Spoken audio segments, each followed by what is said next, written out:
भारतीय समाज व्यवस्थेत 3 स्तर दिसतात: आर्यवंशीय, अनार्य आणि द्रविड वंशीय. उर्वरित जमाती सर्व आदिम जमाती म्हणून ओळखल्या जातात, जसे की भिल्ल, गोंड, कोलाम, परधान, वारली या आदिम जमाती आहेत. यातील अनेक जमाती या द्रविडियन वंशाच्या मानल्या गेल्या आहेत. कोलाम ही गोंड यांच्या बरोबरीने राहणारी एक आदिम द्रविड वंशीय जमात आहे. यवतमाळ, चंद्रपूर, नांदेड जिल्ह्यांच्या डोंगराळ भागात या कोलामांची प्रामुख्याने वस्ती आढळते.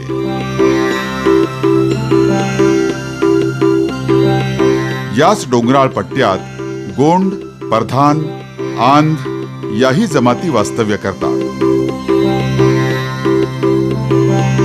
मात्र कोलाम जमात आजही बरीच अविकसित राहिली आहे आणि म्हणूनच ती महाराष्ट्र राज्यातील 3 जमातींपैकी एक आदिम जमात आहे.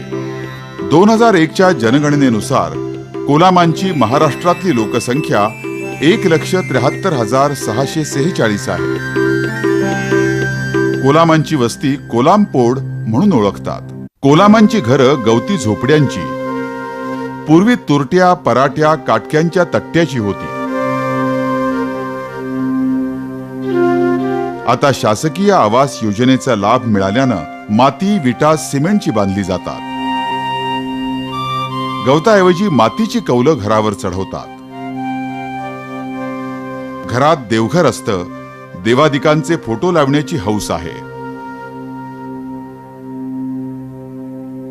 कोलाम वर्णानं काळे आहेत. पैरण, खमीस, धोतर, डोक्याला फडका आणि टोपी. अंगात बंडीही असते. कानात मुडकी, मिशा राखतात. स्त्रिया लाजाळू आहेत. गुडघ्यावर दुमडलेलं 9वारी लुगडं नेसतात. डोक्यावर पदर घेण्याची पद्धती आहे. अंगात चोळी. शरीरावर चांदीचे अलंकार असतात. अंगभर गोंदून घेणं ही कोलामांची प्राचीन परंपरा आहे. शरीर सौंदर्य वाढवणं आणि मर्यादा पालन या दृष्टीनं गोंदण परंपरा महत्वाची मानली जाते. जुन्या कोलाम स्त्रिया शरीरभर गोंदण करून घेत.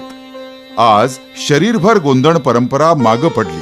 तरीही कपाळावर कुंकवाच्या ठिकाणी गोंदणं, हातावर गोंदून घेणं हे तरुण कोलाम मुलींनाही आवडतं. पुरुषाच्या खांद्याला खांदा लावून कष्टाची कामं करण्यात कोलाम स्त्री नेहमीच पुढे राहिली आहे. शेतीचं काम असो, लाकूड फाटा जंगलातून आणून त्याचा साठा करणं असो, कोलाम स्त्री आनंदानं पुरुषांच्या बरोबरीनं सहभागी होते. शिवाय घरातली सगळी कामंही ती स्वतः निपटून नेते. कोलामात पोटजाती नाही, कुळे कुळनामे आहेत. चरितार्थासाठी कोलाम आदिवासी जंगल उत्पादनावर अवलंबून असतात. पूर्वी शिकार हे उदरनिर्वाहाचं साधन होतं. कालांतरानं प्रगती होत गेली आणि कोलाम शेतीकडे वळू लागले.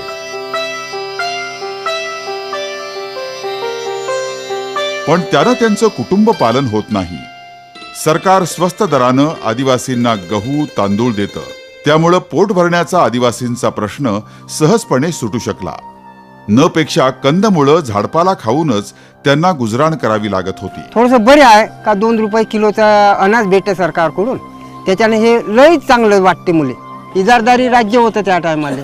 तर 6 कुडं महिना पुरे नाही तर आम्हाला आईबाप आईने बेल आपलं टेमरं आणण्यासाठी लहान लहान असताना तर आम्ही टेमरं खाऊ खाऊ जगले. ही परिस्थिती आणखी बदलायची असेल तर मुलांनी शिक्षण घ्यावं आणि शहरातून नोकऱ्या करण्यात मुलांबरोबर मुलींनीही शिकावं, तरच आपली परिस्थिती बदलू शकेल असं आता कोलामांना वाटू लागलं आहे.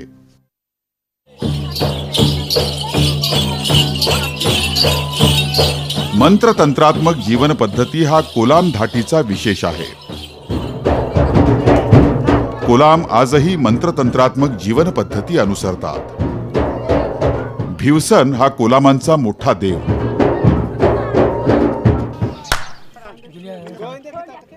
हा देव भगताच्या अंगात संचारतो.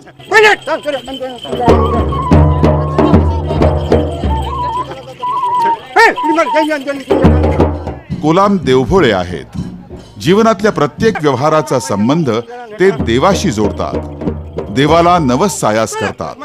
इतकंच नव्हे तर आपल्या जीवनातील अनेक समस्या ते या संचारी देवतांसमोर सादर करतात आणि त्यावरचा उपायही या देवता सुचवित असतात।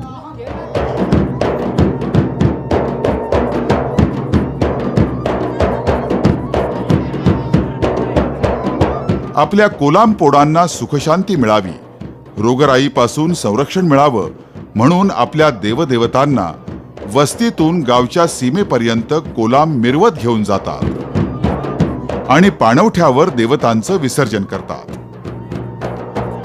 कोलामांचे डफ बकऱ्याच्या कातडीचे असतात। कोलाम संगीत प्रेमी असल्यानं देवतेच्या प्रत्येक मिरवणुकीत त्यांचं संगीत प्रेम दिसून येतं। याच संगीताच्या तालावर कोलाम बेधुंद नाचतात। भगताच्या एका हातात चाबूक असतो, चाबूक मारणं देवाला प्रिय आहे असं कोलाम मानतात।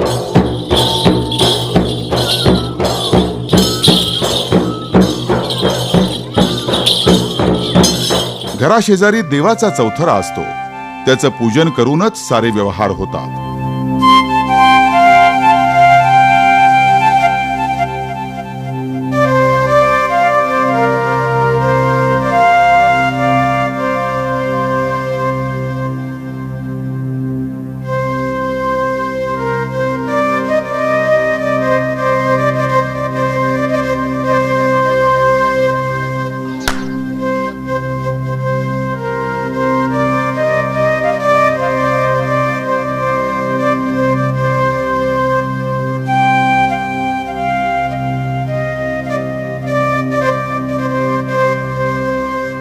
भिवसन देवाशिवाय लाळाबाई, भुवानी, भूताय, वाघाय, काराय मोराय या देवतांचं पूजन होतं। सान सूर्याक, महादेव, मारुती, सकोबा अशा देवतांना कोलाम भजतात, त्यांची विधियुक्त पूजा करतात। माहूरची रेणुका ही त्यांची मुख्य देवता आहे। या देवतेवर त्यांची नितांत श्रद्धा आहे। रेणुकेचा उत्सव ते मोठ्या आनंदानं साजरा करतात। आरती गडावरे सोनेरे, जय तुम जय देवा। विविध प्रकारचे सण उत्सव साजरे करून आपल्या देवदेवतांचे आशीर्वाद घेत असतात।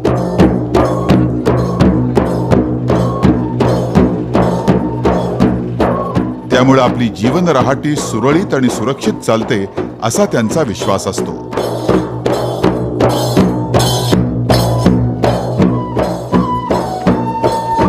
कोलाम, फणमोडी, मोहडोंबरी, गाव बांधणी चैत, बी देणे, मोराम देवाचा उत्सव असे अनेक प्रकारचे उत्सव साजरे करतात। कोलामांच्या सणवार साजरे करण्याच्या पद्धती जरी सारख्या असल्या तरी गावच्या राहणीमानानुसार त्या त्या गावाच्या क्षमतेनुसार सण उत्सव साजरे करण्याच्या पद्धतींमध्ये भिन्नता आढळते। पासपूरच्या कोलामांचं गाव बांधणीचं नृत्य असंच काहीसं भिन्नता दर्शवणारं होतं।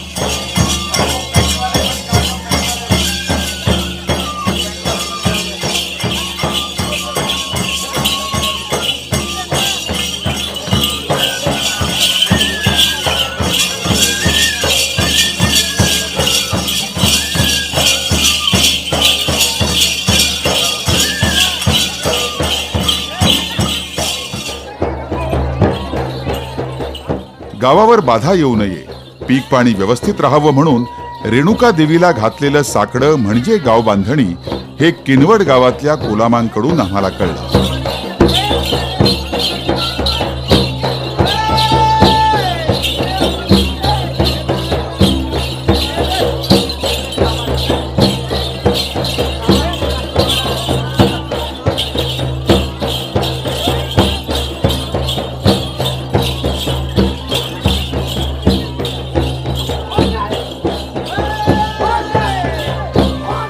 ग्रामदेवता आणि गावाबाहेर शिवेच्या देवतेकडे वाजत गाजत जाऊन त्या देवतांना प्रसन्न करणं कोलामांना आपलं धर्म कर्तव्य वाटतं।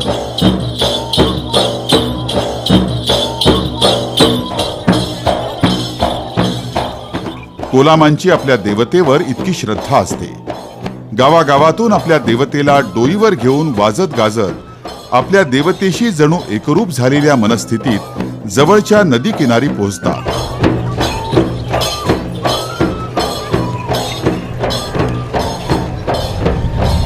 देवतांच्या उत्सवाशिवाय कोलाम नागपंचमी, पोळा, अखरपख, दसरा, दिवाळी, होळी, मेटीदियाम, हिंदू आणि आदिवासी परंपरेतील सण मोठ्या उत्साहानं साजरे करतात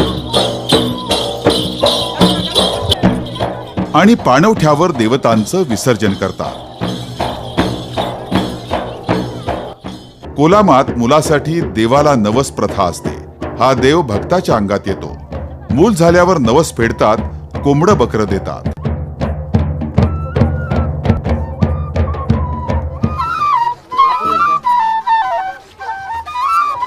आणि त्याच धुंदीत वृक्षाखालील देवाची पूजा करतात.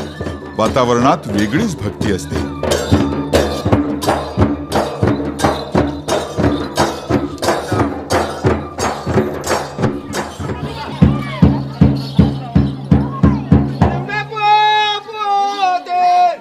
होळी सण सर्वच कोलामांचा आवडता सण. कोलाम तो मोठ्या श्रद्धेनं साजरा करतात.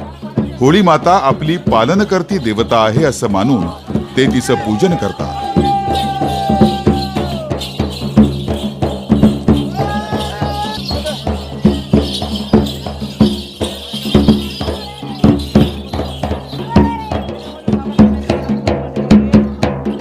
होळी मातेचं पूजन झाल्यावर होळी मातेला कोलाम भाकरीचं भोजन अर्पण करतात आणि तो प्रसाद म्हणून ज्येष्ठ मंडळी भक्षण करतात.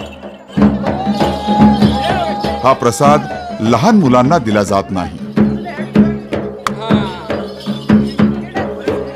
स्त्री पुरुष मिळून आनंदानं नृत्य करून आनंद लुटतात.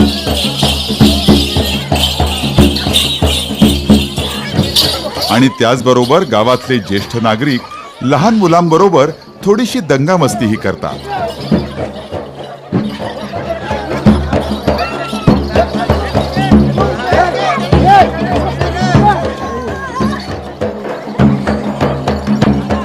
एक प्रथा अशीही आहे की गावातला ज्येष्ठ नागरिक देवतेला स्पर्श करायला पुढे सरसावतो, पण मुलं त्याला परावृत्त करतात.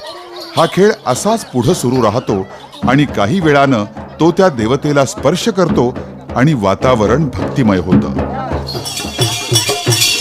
गोंड आन जसे दंडारी नृत्य करतात तसे कोलामही आपले दंडार सादर करतात.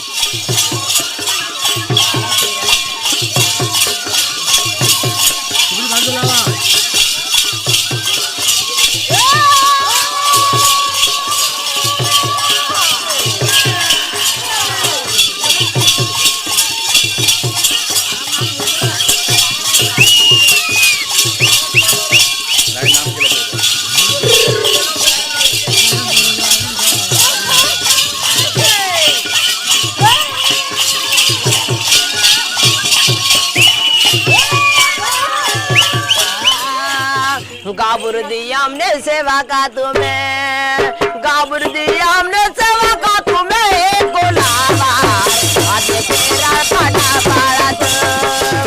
पण कोलामांच्या आणि गोंडांच्या दंडारात मोठा फरक आहे.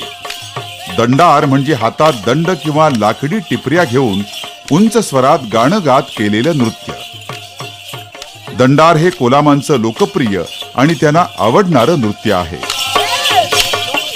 कोलामांच्या नृत्याचे दोन प्रकार आहेत. एक कोताल भोगी दंडार.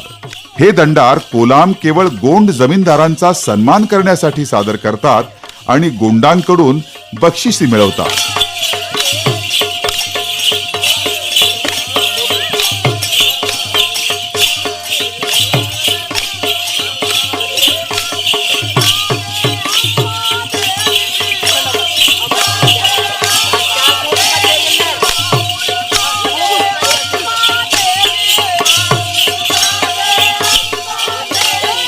कोया भोगी दंडार हे गावातील प्रमुख व्यक्तींच्या सन्मानार्थ होते. या दंडारात पुरुषच स्त्री वेश धारण करून कोलामी पद्धतीच्या गोल साड्या नेसतात. हातात टिपऱ्या, पायात घुंगरू घालून बासरी आणि खुळखुळे या वाद्यांच्या तालावर ते बहारदार नृत्य करतात. या दंडारात काही वेळा कथारम्य प्रसंगही दाखवले जातात. तुला तुला सेरेनी वे पिठा चुमे गे बाबू कोलाम शेठ सावकारांकडे मजुरी करतात, शेतात काम करतात, रस्ते बांधणीच्या कामाला हातभार लावतात. अलीकडं दूध दुभत्यासाठी काही कोलाम गाय बैलही पाळू लागले आहेत.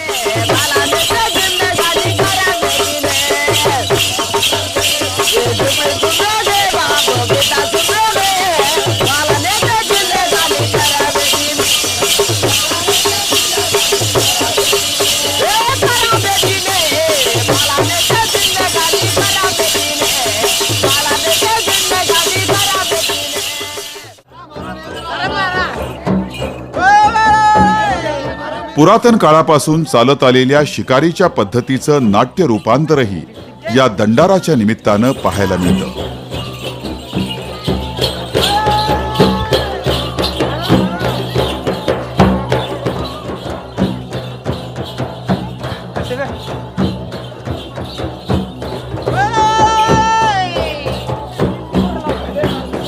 घुंगुरमाळा, चोंडके, मोठे डफ, पावा, टाळ, मंजिऱ्या, पितळी बासरी ही वाद्य या नृत्य नाट्य कला प्रकारात कोलाम वापरतात. कोलामांचे लग्न संस्कार विशेष स्वरूपाचे असतात. लग्न ठरवण्याचा निर्णय पंचायती समोर होतो. कोलामांच्या भाषेवर तेलुगूचा प्रभाव आढळतो. कोलामात प्रेमविवाह होत नाही, पण प्रेमविवाह ठरलाच तर पंचायतीची मान्यता घेऊन तो नक्की होतो.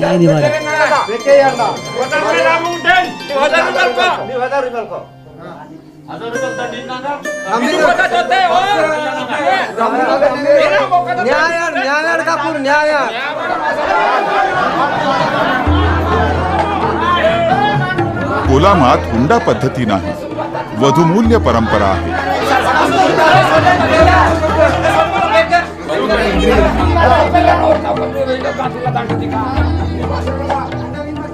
बालाने ताकणार 1000 रुपया आणि पिल्लाने ताकणार 500 रुपया दंड.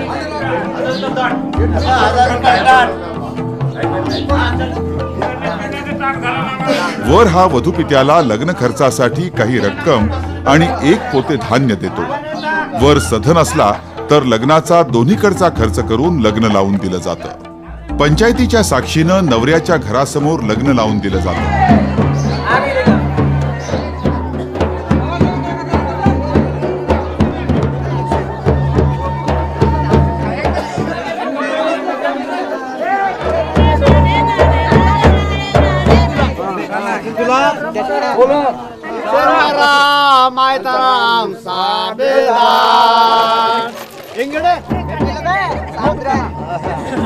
या लग्नात स्त्री पुरुष मिळून ढोलकीच्या तालावर नृत्य करतात.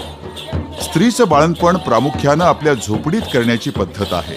हे बाळंतपण गावातल्या सुईणीकडून म्हणजेच मादेर तातकडून केलं जातं. मुलाची वार म्हणजे नाळ न्हाणी घरातच पुरली जाते.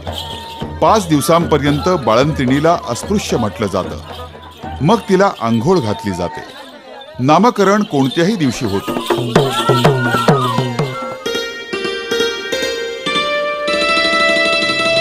घरासमोर रांगोळी टाकणं ही शहरी परंपरा कोलामांनी उचलली. शिकलेल्या कोलाम मुली आपल्या घरासमोर रांगोळी टाकू लागल्या. शिक्षण प्रसार वाढला. सार्वजनिक शिक्षण खेड्यापाड्यात पोहोचलं तसं ते कोलामांच्या वस्तीवरही जाऊन पोहोचलं.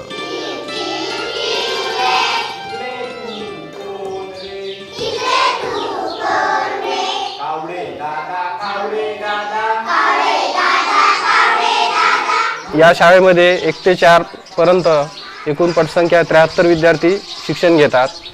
आमच्या शाळेसंबंधी जर सांगायचं म्हटलं तर या गावामध्ये जवळपास 80% आदिवासी आहेत. म्हणजे कोलाम आणि पारधी समाजाची संख्या जास्त आहे. कोलामांची मुलं शिकू लागली. जिल्हा परिषदेच्या शाळा आणि आश्रमशाळातून मोठ्या प्रमाणात मुलं शिकू लागली. तसाच या मुलामुलींच्या शिक्षणाच्या निमित्तानं शहरातला वावरही वाढला. परिणामतः शहरी संस्कार कोलाम पाड्यांवर येऊ लागले. सर्वप्रथम हे बदल पोशाखात दिसून येऊ लागले. पुरुषांच्या अंगावर धोत्राच्या ऐवजी पॅन्ट आली. तरुण मुली चुडीदार ड्रेसेस वापरू लागल्या. हे कोलामांच्या पाड्यांचं मुख्य प्रवाहाशी आपली नाळ जोडणंच आहे. माणूस मरायला टेकला की त्याला जमिनीवर ठेवतात आणि रडतात. नातेवाईकांना बोलावतात. मयताला स्मशानात नेताना अंघोळ घालत नाहीत.